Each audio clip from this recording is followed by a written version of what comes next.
আজকে আমার শাশুড়ি আম্মা আমাকে অনেক কথা শুনিয়েছে, অনেক কথা বলছে। তার সাথে আমার ননদ তো আছেই। আসলে মেয়েরা অনেক স্বপ্ন নিয়ে শ্বশুরবাড়িতে আসে। কিন্তু এই শাশুড়ি এবং ননদ শ্বশুরের কাছ থেকে তাদের লাইফটাই শেষ হয়ে যায়। আমি আসলে এই ভিডিওগুলা তৈরি করি অনেক কষ্ট করে, অনেক লুকিয়ে, লুকিয়ে এই ভিডিওগুলো আমি বানাই। আর আপনাদের সঙ্গে আমার কষ্টের কথাগুলো আমি শেয়ার করি। আসলে এই পৃথিবীতে আমার কষ্টের কথা বলার মতো কেউ নেই।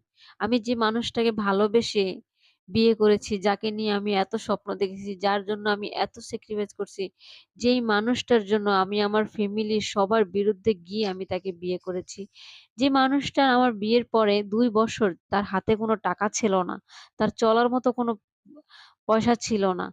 আমি আমার টাকা-পয়সা দিয়ে তাকে আমি সাপোর্ট করেছি। আমার গয়না বিক্রি করে আমি তার পকেট খরচ চালিয়েছি। আমি আমার গয়না বিক্রি করে আমার শ্বশুর-শাশুড়ি পুরো অল ফ্যামিলি আমি চালিয়ে গেছি।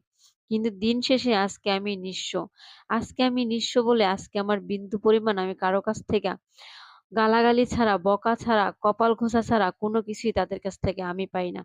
কিন্তু যতদিন আমার কাছে টাকা ছিল, পয়সা ছিল, গয়না-গাড়ি ছিল, আমি যতদিন তাদেরকে দিতে পারছি ততদিনই আমি তাদের কাছে ভালো ছিলাম। ততদিন আমার স্বামীর কাছে আমি তার রানী হয়েছিলাম। আজকে যখন আমি নিঃস্ব হয়ে গেছি কিন্তু একটাবার ভাবে না যে আমার এই নিঃস্ব হওয়ার পিছনে কিন্তু তারাই কারণ। তাদের জন্যই আমি তাদেরকে বড় করেছি আমার ফ্যামিলির কাছে। আমার সবকিছু শেষ করে আমি তাদেরকে বড় করেছি। কিন্তু আজকে তাদের কাছে আমার বিন্দু পরিমাণও কোনো দাম নেই। আমি এই ভিডিওগুলা বানাই একা, একা বাসায় যখন রান্না করি, সব কাজ-কাম করি, তখন আমি এই ভিডিওগুলা বানাই অনেক কষ্ট করে লুকিয়ে, লুকিয়ে। কারণ এগুলো আমার শ্বশুর, শাশুড়ি, ননদ দেখলে অনেক কথা শোনাবে। কিন্তু অবশেষে আজকে আমার শ্বশুরে দেখেই ফেলছি।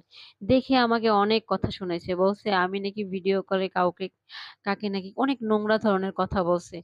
তারপর আমি আমার স্বামীর সাথে এই ব্যাপারগুলা শেয়ার করি যে আমি এভাবে ভিডিও বানাই।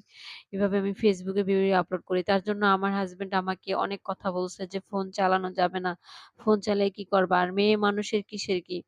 মানে মেয়ে মানুষ কিছুই করতে পারবে না। মেয়ে মানুষ কেন কাজ করবে? অথচ মেয়ে মানুষের বাপের বাড়ি থেকে কি দিল না দিল, কোনটা কম দিল, কোনটা বেশি দিল সেগুলোর কোনো নাম নাই। এই যে আমার মা এত কিছু দিয়ে আসছে তারপরও তাদের কাছ থেকে জীবনেও তাদের মন ভরাতে পারে নাই।